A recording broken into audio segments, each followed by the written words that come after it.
Sevimli Hikayeler YouTube kanalına hoş geldiniz. Bölüm 25, Görünmeyen Dostlar. Sevimli orman. Bir gün, gizemli bir enerjinin ormanın içinde dans ettiği bir olayla sarsıldı. Pamukçu ve dostları, bu enerjinin kaynağını bulmak için ormanın derinliklerine doğru yola çıktılar. Yolda, renkli ışıklar ve hafif bir melodi, gizemli dostların varlığını müjdeliyordu.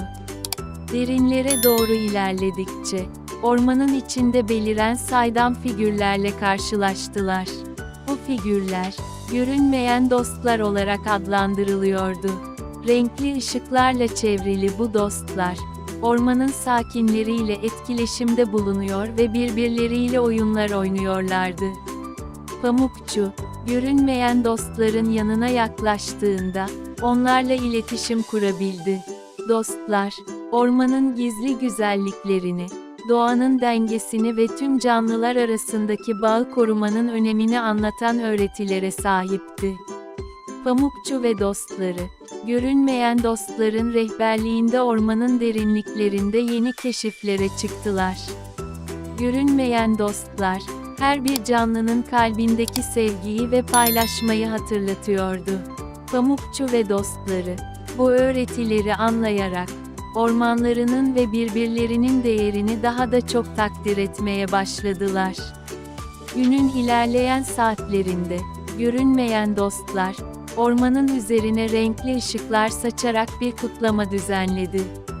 Pamukçu ve dostları, bu özel anı kutlayarak, sevimli ormanın daha da birleşmiş ve güçlenmiş bir topluluk haline geldiğini hissettiler. Ve işte, görünmeyen dostların ormanın sakinlerine getirdiği bu özel öğretilerle dolu günün ardından, sevimli orman, gizemli dostlarının izinden gelen yeni bir başlangıca hazırdı. Bölüm 26, Renkli Rüyaların Peşinde. Bir gece, sevimli ormanın sakinleri, renkli rüyaların peşine düştüler. Pamukçu ve dostları, bu büyülü rüyaların kaynağını bulmak ve onların içinde bir yolculuğa çıkmak için bir araya geldiler. Yolda, yıldızlar parlıyor, ay ışığı ormanın üzerine nazikçe süzülüyordu. Derinlere doğru ilerledikçe, ormanın içinde gizemli bir gölge belirdi. Bu gölge, renkli rüyaların kapılarını açan büyülü bir portaldı. Pamukçu ve dostları, portaldan geçerek renkli rüyaların gizemli dünyasına adım attılar. Rüyaların dünyasında, Pamukçu ve dostları, her renk ve şekildeki rüyaların arasında uçtular. Bulutlarda yüzdüler, yıldızların ışığında dans ettiler ve fantastik diyarları keşfettiler. Her rüya, bir öykü anlatıyor, bir maceranın kapılarını aralıyordu. Gecenin ilerleyen saatlerinde, Pamukçu ve dostları, renkli rüyaların anlamını anlamaya başladılar. Rüyaların, duyguların, umutların ve hayallerin bir yansıması olduğunu keşfettiler. Her renk, bir duygu, her şekil, bir öğüt taşıyordu. Rüyaların dünyasında geçirdikleri bu eşsiz zamanın ardından, Pamukçu ve dostları, sevimli ormana geri döndüler. Artık orman, renkli rüyaların enerjisiyle dolup taşmıştı. Her bir rüya, ormanın sakinlerine ilham veren bir hikaye anlatıyordu. Ve işte, renkli rüyaların peşinde geçen bu büyülü gecenin ardından, sevimli orman, rüyaların gücünü anlayarak birbirine daha da yakınlaştı. Bölüm 27, Kayıp Güneş. Sevimli orman, bir sabah, gökyüzünde güneşin kaybolduğu bir olayla sarsıldı. Pamukçu ve dostları, bu gizemli kayboluşun ardındaki sırrı çözmek için ormanın derinliklerine doğru yola çıktılar. Yolda, bulutlar gökyüzünü kaplamış, kuşlar endişeli ötüşlerle dolanıyordu. Derinlere doğru ilerledikçe, ormanın kalbinde antik bir tapınak belirdi. Tapınak, güneşi anlatan eski semboller ve rölyeflerle süslüydü. Pamukçu ve dostları, tapınağın içine girdiklerinde, kaybolan güneşi bulmak için bir görevle karşılaştılar. Görevleri, Ormanın dört bir yanına dağılmış olan güneş kristallerini toplamaktı. Pamukçu ve dostları, her bir kristali bulmak için ormanın gizli köşelerine gizemli bir yolculuğa çıktılar. Her kristal, ormanın farklı bir bölgesinde saklıydı ve bulunması için bir bilmece çözülmesi gerekiyordu. Gün boyunca süren arayışın ardından, Pamukçu ve dostları tüm güneş kristallerini topladılar. Kristaller, antik tapınakta bir araya getirildiğinde, tapınak bir anda parlamaya başladı. Bulutlar gökyüzünden çekilirken, kaybolan güneş yeniden ortaya çıktı.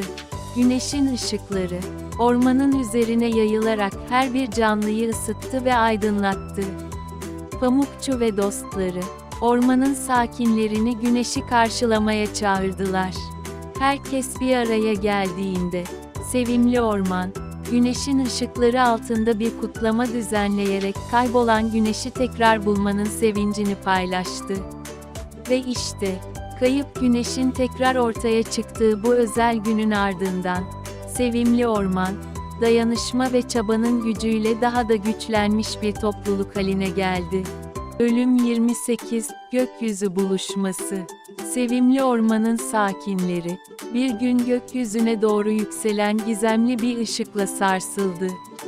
Pamukçu ve dostları, bu ışığın ardındaki sırrı çözmek için ormanın derinliklerine doğru yola çıktılar.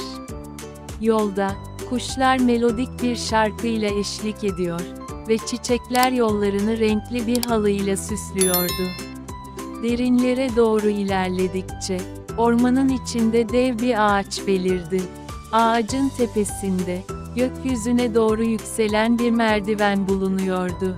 Pamukçu ve dostları, bu merdivenin zirvesine ulaşmak için birbirlerine destek olmaya karar verdiler.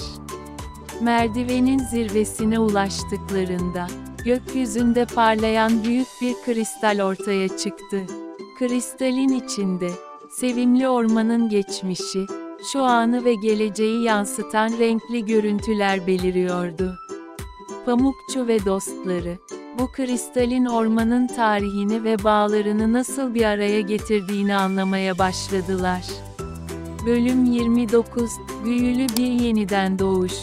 Bir sonraki gün, sevimli orman, bir yeniden doğuşa tanıklık etti. Pamukçu ve dostları, kristalin ortaya çıkardığı enerjiyle ormanın derinliklerinde bir dönüşüm yaşanmaya başladı. Yolda, çiçekler açarak ve ağaçlar yeşererek ormanın canlanışını müjdeliyordu. Ormanın her bir köşesinde, çiçeklerin arasında dans eden ışıltılı toz zerrecikleri belirdi. Bu toz zerrecikleri, ormanın sakinlerine enerji ve canlılık veriyor. Aynı zamanda birbirleriyle bağ kurmalarına da yardımcı oluyordu. Pamukçu, bu büyülü dönüşümün ormanın her bir canlısını daha da yakınlaştırdığını fark etti. Günler süren bu büyülü yeniden doğuşun ardından, Pamukçu ve dostları, ormanın üzerinde parlayan bir ışık huzmesi içinde bir araya geldiler. Işığın içinde, sevimli ormanın sakinleri birbirlerine minnettarlıkla baktılar. Ormanın güzellikleri ve bağları, bu yeniden doğuşla sonsuza kadar güçlenmişti. Bölüm 30, Sonsuz Bağ. Sevimli ormanın sonsuz bağı, Pamukçu ve dostlarının ormanın sakinleriyle birlikte kutladığı büyük bir şenlikle sona erdi. Ormanın kalbindeki büyük ağacın altında duran Pamukçu, ormanın her bir canlısına teşekkür etti ve onların birbirleriyle olan bağlarını sonsuz bir hazineden daha değerli gördüğünü belirtti. Pamukçu ve dostları, ormanın derinliklerine doğru bir yolculuğa çıktılar. Ancak, her bir adım attıklarında, sevimli ormanın enerjisi ve bağları onlarla birlikteydi. Sonsuz bağ, ormanın sakinlerinin birbirlerine ve doğaya olan sevgisiyle sonsuza kadar devam edecekti. Pamukçu'nun eğlenceli ve öğretici hikayeleriyle dolu bu seriyi kaçırmayın. Renkli karakterler, büyülü atmosfer ve çocuklarınıza unutulmaz anlar yaşatacak bir dünya sizi bekliyor. Abone olun, zil ikonuna tıklayarak bildirimleri açmayı unutmayın ve sevimli ormanın büyülü dünyasında bize katılın.